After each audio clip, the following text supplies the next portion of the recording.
Welcome back for part 2 of our conversation with Professor Graziani on mechanical plaque control as part of a 360 strategy to prevent periodontal and peri-implant diseases. In part 1 of this episode, we try to understand why plaque control is important by discussing the role of plaque in health and disease. So if you haven't seen it, check it out, the link is in the description below. This part will focus on how to achieve optimal mechanical plaque control. What are the best tools and techniques? And what about ensuring patient compliance?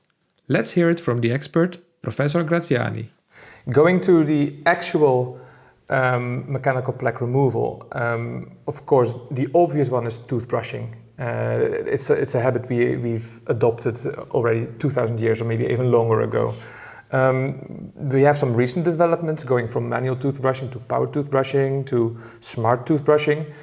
How do you see those developments? Have they helped you with guiding your patients for better plaque control? Do you see massive differences in efficacy of plaque removal? What is your opinion on the development? I do. I believe that the advent of electric toothbrush, especially the newer generation, changed dramatically plaque control because it made it easier even for somebody with not such a good hand dexterity, manual dexterity, to have a good plaque control, provided though that the professional teaches the patient how to use it. If we keep selling things to the mass market in the mall and people doesn't even have an idea how to use it, perhaps that will not change. So there should be a professional behind. I think this is crucial. Oral hygiene, instruction and motivation, which are two different aspects, should actually always start with a professional working. Now, what is important about toothbrushing is that I believe that for oral hygiene in general, the important is that are the moments in which we realize that we need a drastic change. I'll try to make myself more clearer. The fact that we've been using something for 2,000 years doesn't mean that it's the best thing that we can use. In fact, I think the way electric brush work and the one that I like the most sometimes are the ones that are not necessarily designed as a classical toothbrush. Is the moment that you change a mental frame, and that it really allows you to go a step beyond. So you were mentioning about the importance of toothbrushing, and in my mind I kept having, and maybe for you it's part of what you really want to hear, but for me what is really important is what you do interdentally, more than the way you brush. If I would have a patient that is rushing, I would have no hesitation. I would say brush in between teeth, then you'll brush when you can. But the people don't do it because of bias of 2,000 years. Yes, and I mean, interdental cleaning for sure, it's for us also one of the most important topics, obviously. However, you also see it's not a common practice everywhere. So it still needs explanation, still needs motivation on why it is important. So maybe that's the next topic we can touch upon is, why do we need it? Again, maybe looking back also at the susceptible niches in the oral cavity. Why is the interdental space so important to clean? It's only a very small part of the oral cavity itself. What are your views on this? Yes, Martijn. I think, well, first of all, it's not that small. If you think that in a molar area, this interdental area can belong 13 millimeters, it's not that small. It's actually a huge area. And that is a plaque that is rarely removed, not by food, not by talking, not by kissing. There is no mechanical action that can remove most of the times plaque interdentally. So plaque accumulation over there has some specific characteristics. We know that it's more acid, but most importantly, we know, and I like the fact that every time that we make these interviews, I always quote one paper that to me it's the base. I already know what you're going to say. Because it's the base really of dental hygiene, which is 1982. 1982, Per Axelsson and Jan Linde published this wonderful study that basically, to cut the long story short, clearly indicate that if you work very well, the patient works very well in between teeth, there will no be inflammation in the gums, no new cavities in the long run, in 6 years. Whereas if you just clean somebody and these people brush as they can, these things will deteriorate, even when they brush very well on a buccal, palatal, and occlusal, which means that you can be very good with the normal toothbrush. Correct, yeah. But if you don't brush in between, the maintenance of oral dental health is impossible. Right. So really, it's a dogma for me. If you want to maintain health in the cavity, you need to clean in between teeth. Yes. Full stop. Yes. When we talk about interdental cleaning, obviously we have plenty of tools that can help us do that. Of course, one of the oldest developments was floss, string floss, interdental brushes, rubber interdental cleaners. You did some research on this as well to compare the effectivity of all those tools, both in healthy subjects, in periodontitis patients. What were your findings, your principal findings on the efficacy of those tools? Were they comparable? Were they very different? Well, pretty much. I mean, oral floss, of course, it's historically important.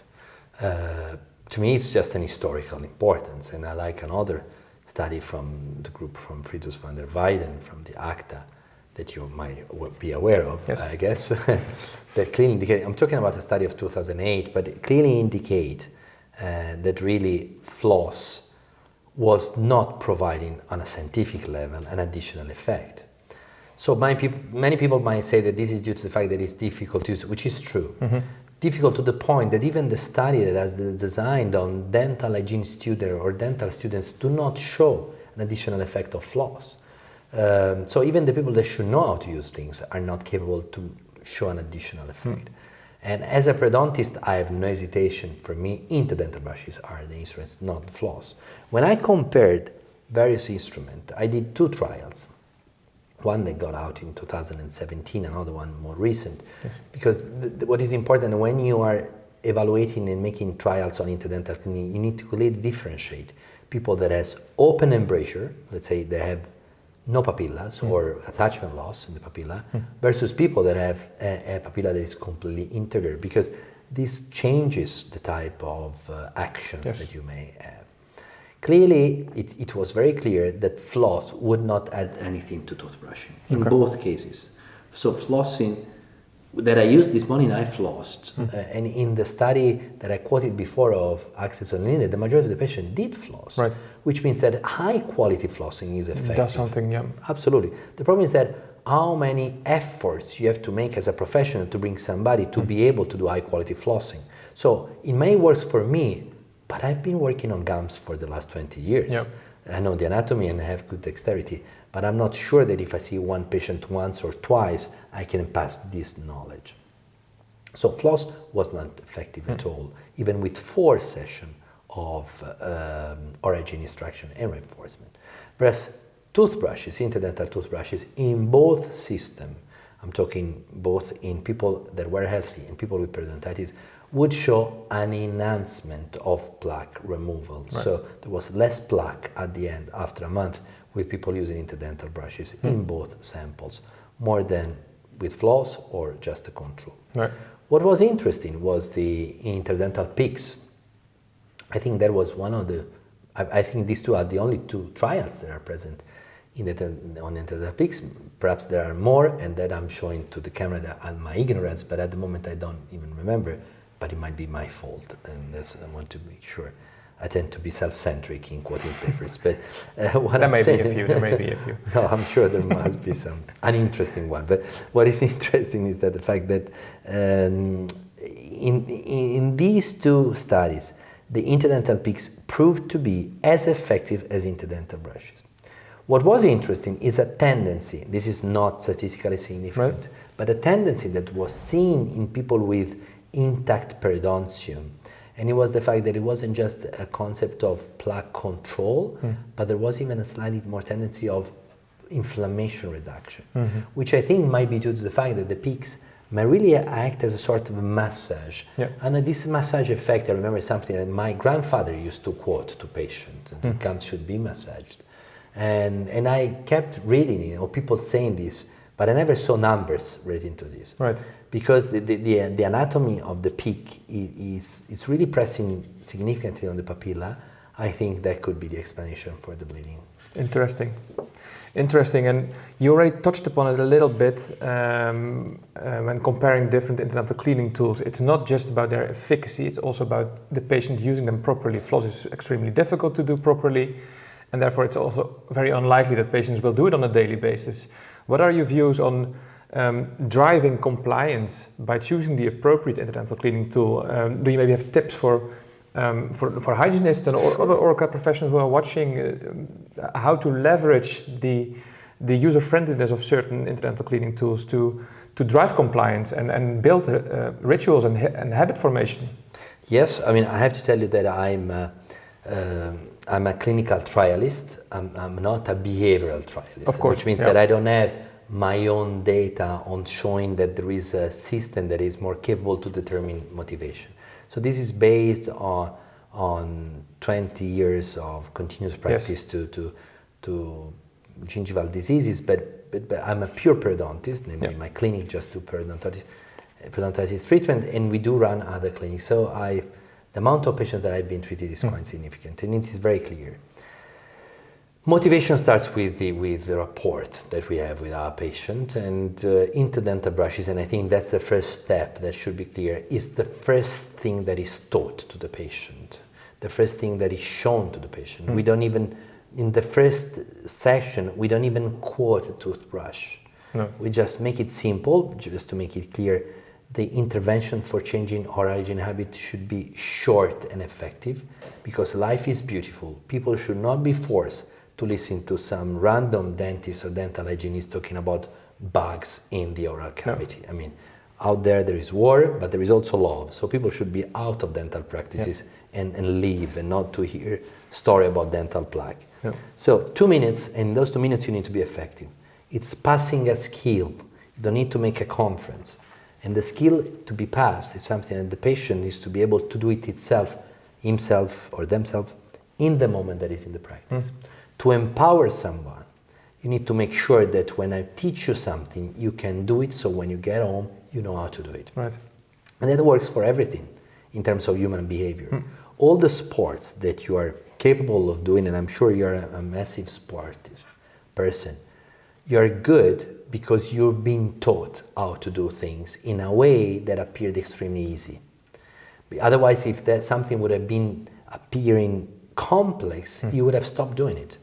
So that is the same story with oral hygiene. So the first time we go for interdental cleaning, we show, and then the patient has to do it. Right. Once the patient is capable of doing it, that's it, it's finished. Then next time I want to have a toothbrush with these people, and then check in the toothbrush only if there is good plaque control in between teeth. Yes. Because remember, accents on a Linde. Should be the start. So the first thing is that, which means that we always say to the patient, first and foremost, you brush in between. Then you use your toothbrush. This morning, for example, I would like to say that I woke up at 4 to do yoga. That is not the case. I just woke up very late. But the first thing that I do, I brushed in between. I actually used floss, but it's okay. I'm a professor of periodontology. I mean, I can do it. And then I changed, I did all my things, and then eventually I used a toothbrush. It's also important sometimes to differentiate. Otherwise, the session can be too long for the patient. Many patients, for example, would use interdental brushes while watching TV on the sofa and then brushing in the toilet. Yes. But this is important. I would always go for first you brush in between. Right. Then if you have time, you do toothbrush. Super, yeah, interesting. We also have an entire episode on behavioral change and how to drive behavioral change. So if you again want to watch that back, it's in our playlist, Let's Talk Oral Health. So go and have a watch, and if you like it, of course, hit the like button and subscribe for more interesting videos on that topic. Yeah, super. We've talked about the importance of plaque, mechanical plaque control. We are reaching the end of our session, so I would like to ask you if our audience who are watching would need to remember one single thing from the conversation that we had today and apply it in our daily practice, what would that be? That the highest change they can create in a patient is to make sure that the patient brush correctly in between teeth. Okay, wonderful. That will impact their cavity, the oral cavity, but we also have some evidence even on diabetic status and perhaps the entire systemic health. Wonderful. I think that's a very nice take-home message. And I think with that we reached the end of our conversation. So I would like to thank you for your valuable insights. It was a very pleasant conversation, as always, with you. That was already sure when we started this today. So again, I want to thank you, and I also want to thank the audience for today for watching.